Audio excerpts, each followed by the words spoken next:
All right, my family. Welcome to Brave Voices in Education, the podcast where boldness meets brilliance and healing meets hustle. I'm Craig Aarons Martin, and I have created this space for you. That's right, you. Anyone who believes that they are rainbow makers, they are change makers, you are making a conscious decision to dare greatly and not shrink in today's environment. And so I'm excited. Are you ready? Let's go ahead and lead out loud. So, today's guest is a friend, someone I adore absolutely in all of her queendom.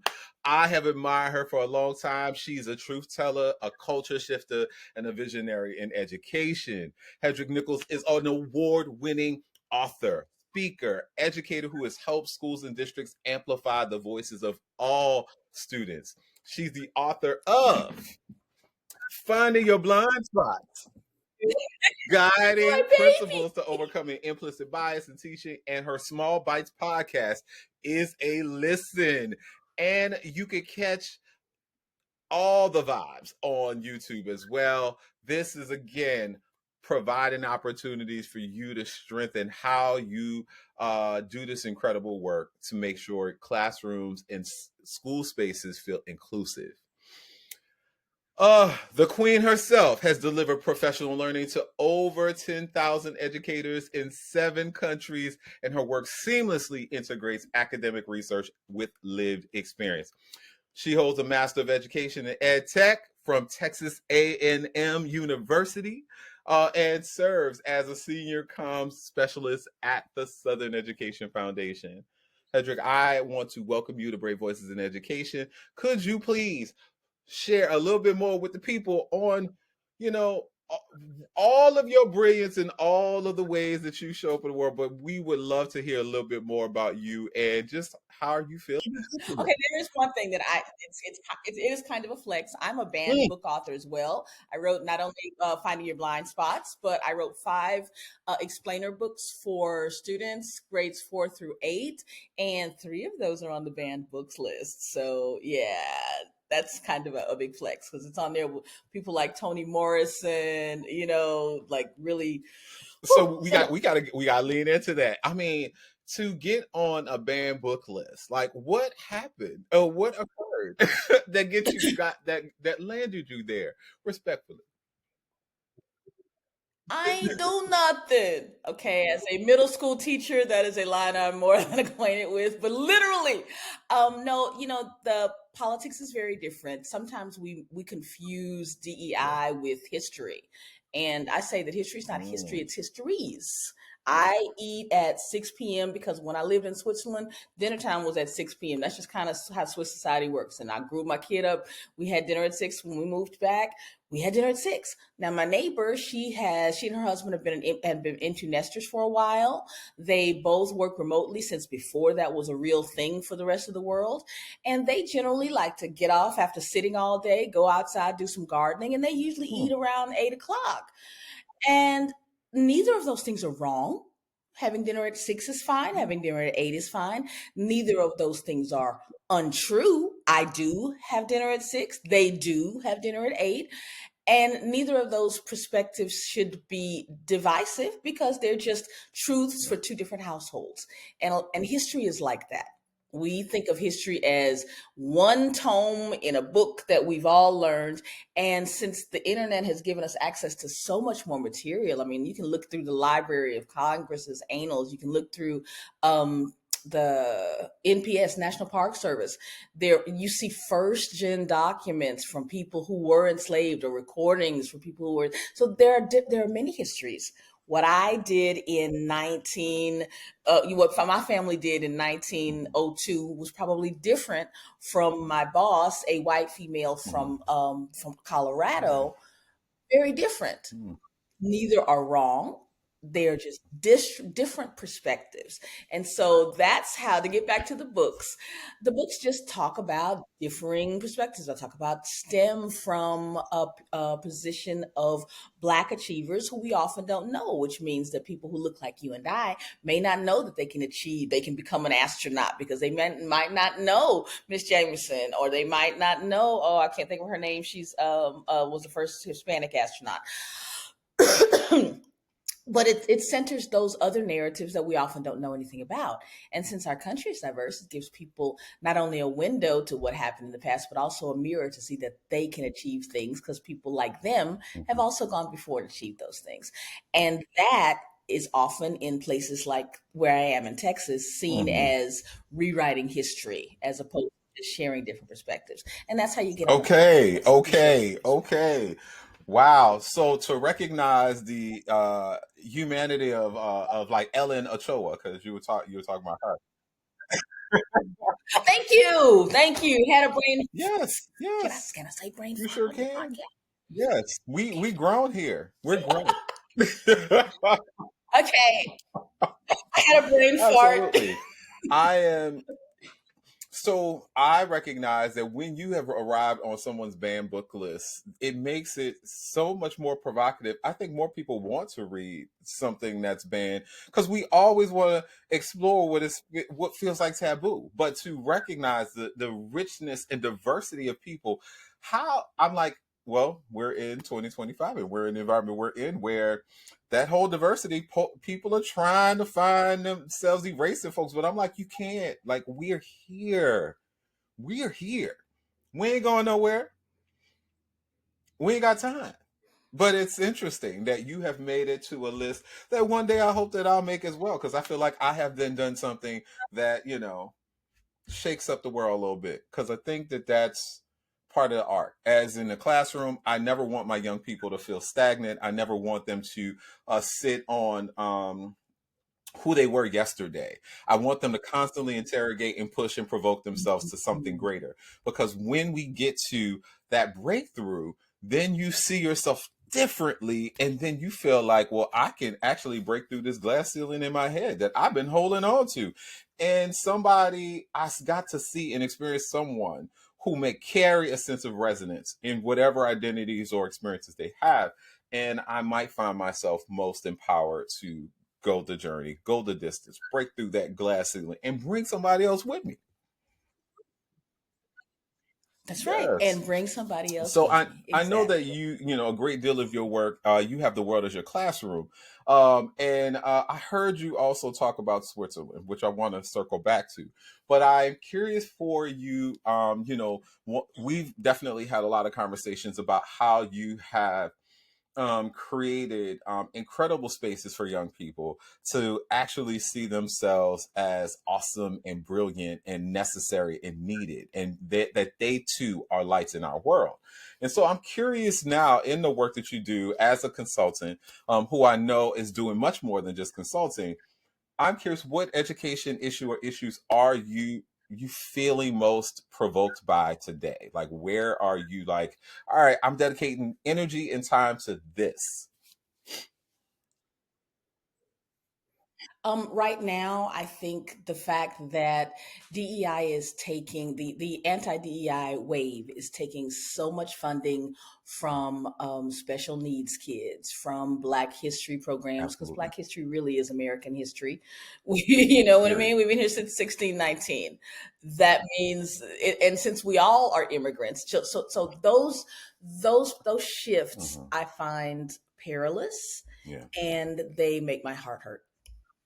And I will connect what we were Hmm. just talking about to this, because there's so many there's so much censorship.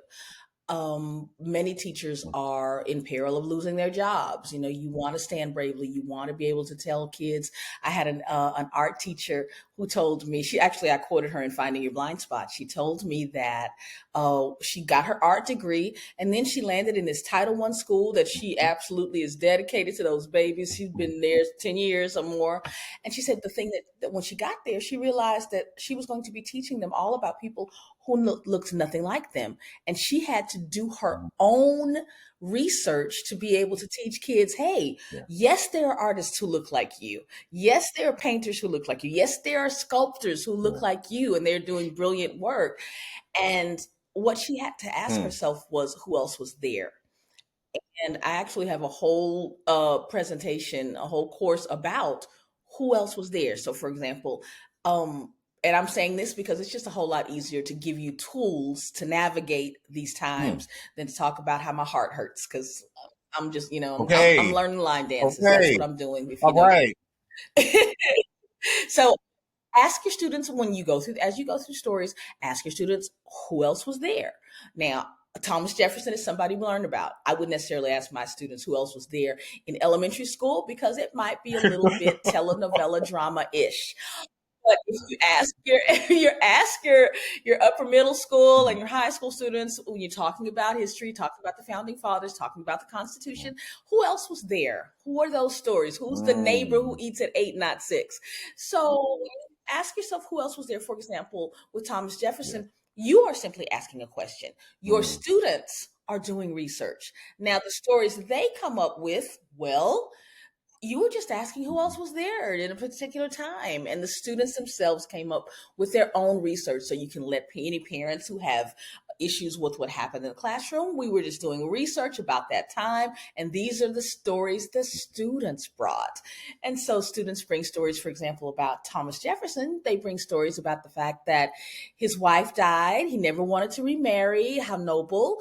But then there was this wonderful young enslaved woman that he ended up Mhm. fathering many children with.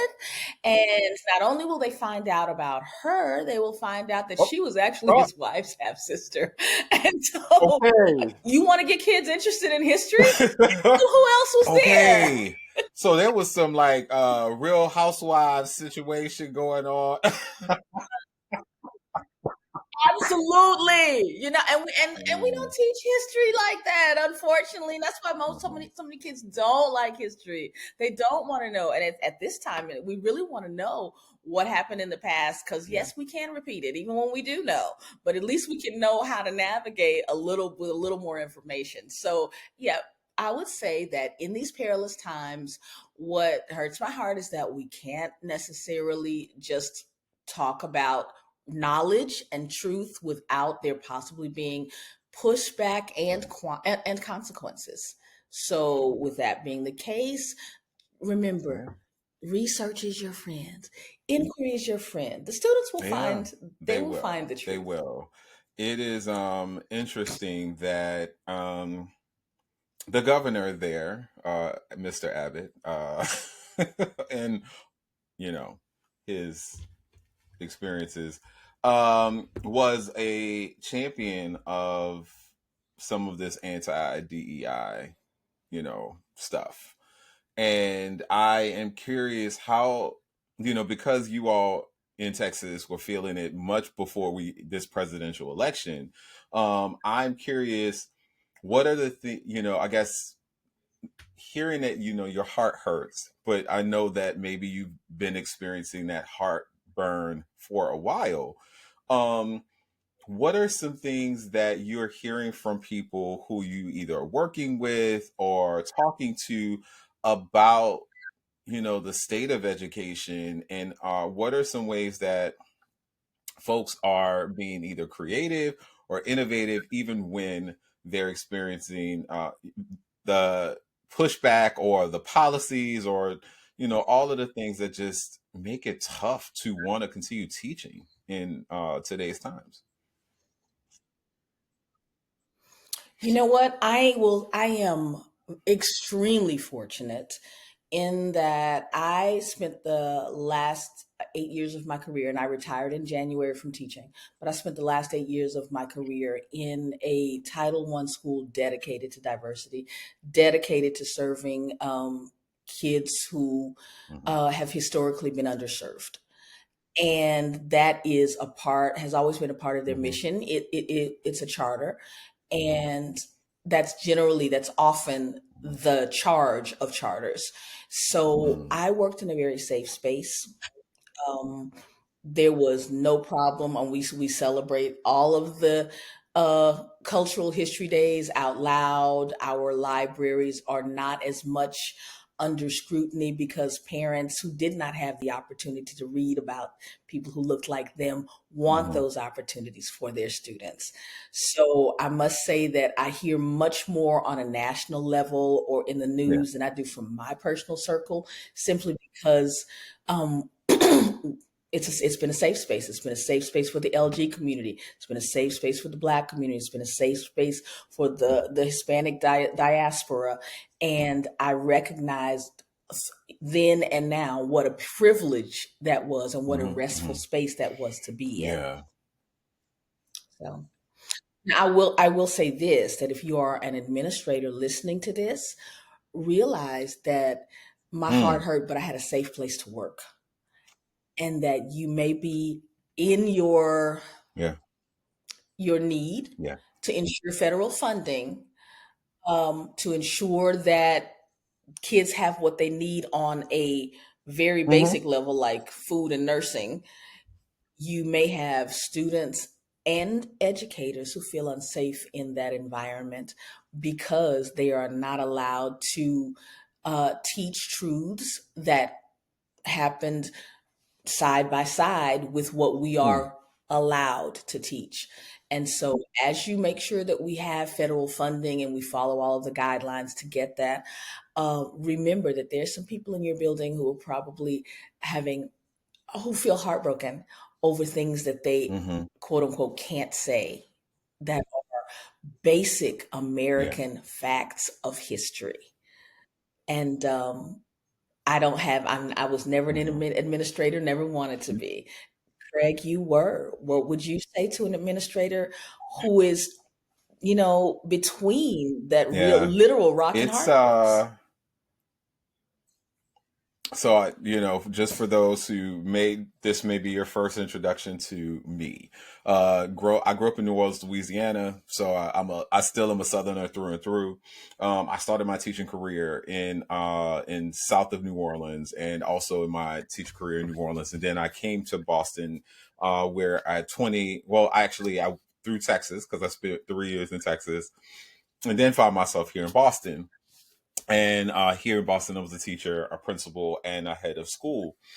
And so, as I put my 11 years of being a school leader, in addition to serving as a network superintendent and coach, some of the things that I think about with my leader hat and just the environment we're in is, first, if I am a principal, then I'm taking a lot of my direction from my district leadership in regards to how we're moving. Um, I have to say I was never the conventional school leader. I did what I felt was best for young people, and I apologize often for other things that I did, because I'm like, oh, I will, burn aromatherapy candles in the building because it makes them feel happy. I will do that. I will, I have put particular anthologies that are district mandated on display, and had what we were teaching that taught those truths, that American history, that world history, those truths, make sure that young people have access, and that's in front of them. Courtesy, of wonderful text that you've created, as well as I think about Lee and Lowe. I think about Abe Barretto and that incredible collection of books that he and his team have developed, so that there is even more stories told about our students' experiences. I too have worked mostly in Title I communities that have incredible richness of diversity, but may not have always had the resources that met us where we needed them. And so, as I directly answer your question, this is always a values check. So, if you feel like, all right, this federal funding brings in X amount of dollars, and I then have to say, is there any other, if from a values perspective, I don't want to take this money, well, where are the supporters who you can pull that pocket from? Or do you have partnerships from major organizations that are about this work that you can actually leverage? Where are the spaces where you garner and galvanize community support, from your parents to your faith-based leaders to local civic organizations? We have ACLU. Like, how do you do that work? I find it interesting that even in Texas, where you have had, a shift in what you can and can't say, and I know that there are consequences. And I saw even in Houston, thousands of educators left teaching because of some of these shifts in policies. I would breathe. I would do some values work for myself. I would investigate where additional dollars could come from if I make a decision not to actually take the money. If I am willing to take the money and take the fight, then it means that I also have to work with an incredible legal team in order to fight for me and fight for us, fight for our children, and make sure that if there's going to be a stop, then I'm going to share with you publicly. This is what we're doing. Or let's talk about, here's A and B. I understand if we don't take this money, here's the fun. Like, here is the free fall of money that we won't or not free fall, because it's never free. Our souls are always, it always costs our soul something. But I would be really curious about, well, what does the community say? How do you advise? Let's talk through legal counsel, and let's have our set of strategies. Because I think that people also, you see the national headlines, but when you care so deeply about a school, a district, an organization, a leader that you want to pour into, sometimes you just need to be able to say, this is where I'm up against the wall. And I really need thought leadership. I need partnership. And I need people to understand that these are the consequences of the decisions that I am called to make. Here's what I'm willing to do, because this is what I believe in and I'll stand 10 toes deep on. And this is where I will die on the sword about it, because that is important, because that's how deeply I believe in it. But then I want people to know that if I do, then that's why. There is never going to be gray area. And if folks can feel okay with that, then what I have found is people will galvanize and find out how to make a way where there is no way. And we've always, in our communities, we've always had to do that. So if we have a superpower, Hello. it's that. Hello. It's that. Now, I want to go back to something you said, because I think that's so important, Craig. You said we all see the national headlines. The one thing that is very important during this time is everything. Human beings are made to exist in communities of probably about 150 people. We are not made to carry the weight of the world on our shoulders. And news, the 24-hour news cycle is the most unhealthy thing that was ever invented. I think it's worse than fast food, because it's not news. You hear the headline, you hear the story, and then you hear another 45 minutes of people arguing and talking about the news. I'm not a big gossip. I don't want to sit and talk to my friends about, oh girl, did you hear? I find that heavy. So I literally look at the national headlines. And if there is something that directly impacts something that I can change, or something that may need to change for me and I have to react to, I read that. But I do not read all the news, and I stopped with intentionality. And so if you are listening to a news podcast on the way to your school, stop that. Seriously, we always say, I would suggest that we would all, now I'm going to tell you straight up, stop. Because it is not adding to your day.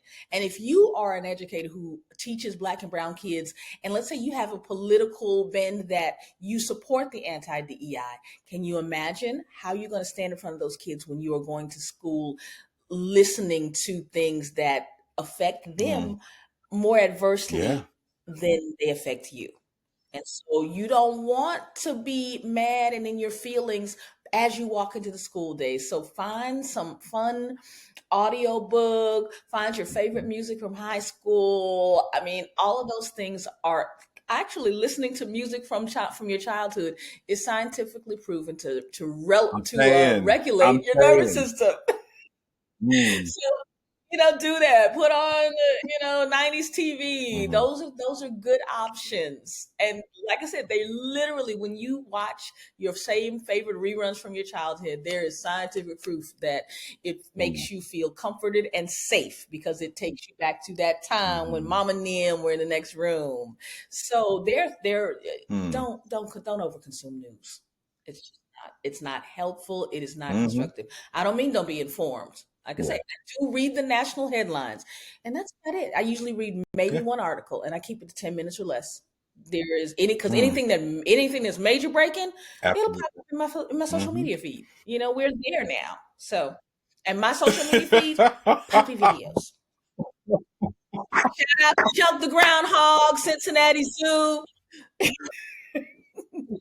and Said Life, whose mama cooks Okay. gourmet I food for love her that. pups. There, I Love just that. want to shout them out. I agree.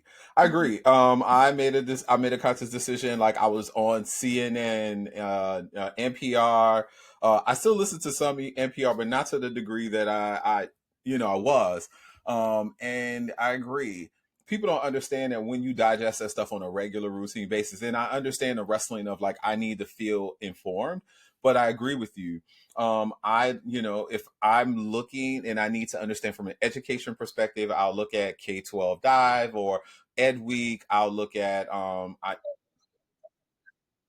District yes, administration. yes. There's so many And places. I one of my favorite podcasts is actually Vibe Check, and there's three queer men who I love and adore who talk about issues not just along the lines of the queer angle or the gender non-conforming but they really talk about a lot of prominent issues that may or may not be part of the national limelight that all are still part of us staying informed about things, surfacing resources through conversation, and also talk about other stuff like White Lotus, which has taken people by storm, and Sinners for those who have seen Michael B. Jordan do his thing, and Ryan Coogler, based on whenever this podcast comes out. But yeah, I agree with you. I agree with you. Um, as we come to a close, because I one of the I want to get to the game, but two things I'm curious about. I wanted to talk about Switzerland a little bit. I heard that, and so I'm curious whether or not there is any childhood or anything that was inspiring that you still lean to or look back to, because you just talked about like going back to your childhood and picking something up from that and enjoying that. I like Thundercats and Power Rangers and Sesame Street, and like that was I woke up with Disney, first 4 hours of Saturday morning. I never could, like, no one could ply me from the TV. I'm curious whether or not it was Switzerland where you were as a young person, or wherever you found your early journey. What would you be tapping into now? My early journey had nothing. Everybody sees my name, Hedrick, and thinks it's something German. And maybe it was, foreshadowing. My mom came up, my mom made it up, literally. They thought that Hetty was too nicknamey, and Hetty was a cute name. And so she lengthened it to Hedrick. And it served me well in a German speaking Alpine village in Switzerland. But I didn't move there until Hmm. the Was that a good 90s. time for you? So it was a great Switzerland. Okay. Switzerland was amazing. It was an That's what's amazing up. time. It was an amazing time. Yeah. And but no, I grew up Houston, Texas, right up the street from TSU and UH. Yeah, Yeah. down the street from Astroworld. they tore Astroworld down without telling me I was in Switzerland. That broke my heart. I was like, oh, y'all ain't tell me. I drove past it on 16 and it was gone. So yeah, there were all of those things. What do I pull from? What was from that time? I was raised in a multi-generational household. My mama, my grandmama, and my great-grandmama, who was born in 1893. So, she was about telling stories. There were so many generational influences that I look back and I see the journey not only of my personal journey, but also the journey of the community. I remember my great grandmother was born in a time when passing was still, and when we talk about passing as though, oh my God, somebody passed as white. But if you had the choice to Mhm. have access and not have access, we can't judge anybody's choices because a lot of us may Yeah. have said, okay, yeah, no, this is the better way. But what my great grandmama did, I said that was every single morning she would make me come to her and she would go like this, Oh. quote unquote, so my nose wouldn't spread, because those were the values coming out of the Black community, that the more aligned with white you were, the better off you were going to be. And that wasn't, if you see Mm-hmm. what happens. I don't know if you know Yeah. Jasmine Crockett. If you see the way they talk about her, you'll Yeah. understand that not a lot has changed. So that while I think of that as our own self-loathing, it was simply that we are the product of the community around us, and of Right. mostly just That trying to be part. safe. That part. Yeah. People don't even know. Yeah. So Sesame Street, to this day, I love me some Sesame Street. If you do not know Sesame Street and musical guests, plug it in. You can see Sesame and old Stevie Wonder. You can see Hey. Sesame and Destiny's Child when Beyonce was like 3. 20, whatever. So I love Sesame Street. Old Scooby Doo. I'm not a Mm-hmm. fan of. I did not like Scrappy. If y'all are listening, Hanna Barbera, whoever y'all are, Scrappy was just never the guy. Sorry. I, Well, I think that should be my last statement. I think that's way better than anything else. And music, 80s music. Oh my God. okay. Okay. I love it. I love it. So it leads us into a quick game. It's a very fast, rapid fire game. It's called Brave or Not. Would you try it or not? So I'm just curious. So here's a couple of things. Would you actually lead a group of students into a full scale line dance in the middle of a lesson? I've done something very Mm. similar. It wasn't a line dance, but yeah. Is that a thing? They used to come in and we had to dance until we all Mm. got in, and then we sat down Okay. together. Okay. That's good. Would you drop a Beyonce lyric mid presentation and keep it moving? I did a whole one on Taylor Swift actually about AI. It's me. Hey, Okay. I'm the problem. It's me. So while Taylor's not Beyonce, I will say that yeah, yeah. You can see my Okay. halo Okay. and keep it That's moving. what's up. Absolutely. Would you leave a group chat that drains you? Ooh, a It, work one? it's open ended. Oh, anyone?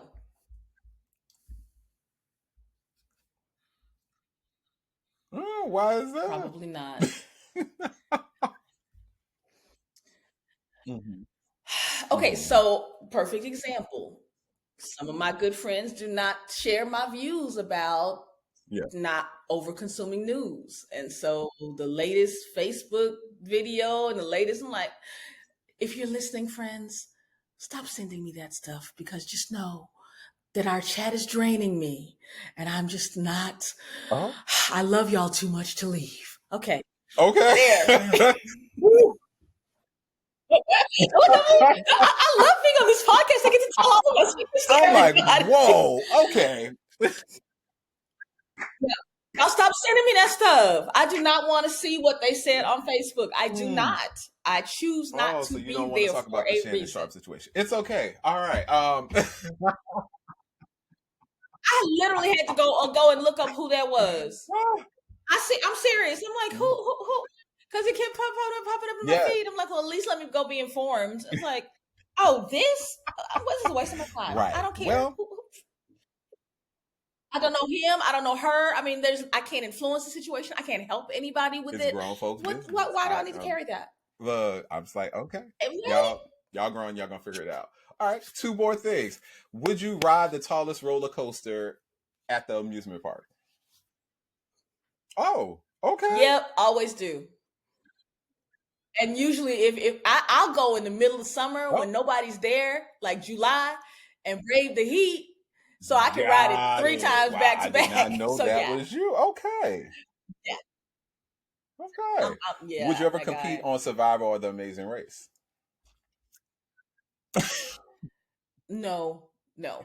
I would no, I would Mhm. because I would love to. I mean, I love Survivor, I don't think I know as much, but Naked and Afraid, I always like just all of those Yeah. Nat Geo kind of things. I like that stuff.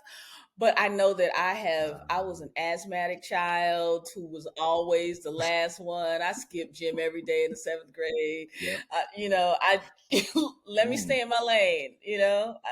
I would consult with the person if I could be on the sidelines, and I would be more than happy to offer them my expertise as an Okay. armchair quarterback. But let me not get out there and Mm. try to do it. And now I camp. I camp and I do some hiking and stuff like that. Yeah. Not as much as I used to get back Got it. into it, but Got yeah, it. Got it. they don't know. I wouldn't make Well, if folks want to it. actually stay connected to you, ride that roller coaster with you on a hot summer day, follow your journey or support your work, how do they go about doing that? Well, I would say at Hedrick. That's super easy. If you can spell that, Hedreich, you got me on Instagram, you got me on Blue Sky, you got me on LinkedIn, you got me on X, Mm. which I'm not really there much, but there's still an account there with a lot of old value. YouTube, and with Alice Keeler, I have just started a What? new podcast. We are doing Okay. Unmuted, where we just spend 20 minutes talking about educational things and sometimes not educational things, Hey. kind of like, you and me. So 20 minutes, I stream it live to Facebook on Monday mornings, 8 Mm. 10 minutes to 8 until 10 after 8. So 7:50 to Okay. 8:10 I did Central not know Time. that. So I need that hookup because I could use that in my spirit as I start my day. You know what, it's funny and conversational, and we're at about episode Okay, 4 cool. now, That's what's so up. That's yes, what's join up. Well, us. Hedrick, I appreciate you and your queendom. This is absolutely brilliant as always. And for my wonderful audience, the Cam fam, I am hopeful that this felt really good to your soul. And so this is another episode of Brave Voices in Education. We want you to subscribe. We want you to share this with your people. We want you to actually feel confident that you can go deeper with just a cup of courage that you might have gotten today. So continue to lead loud, lead whole, lead brave, and we will see you next time. You take care.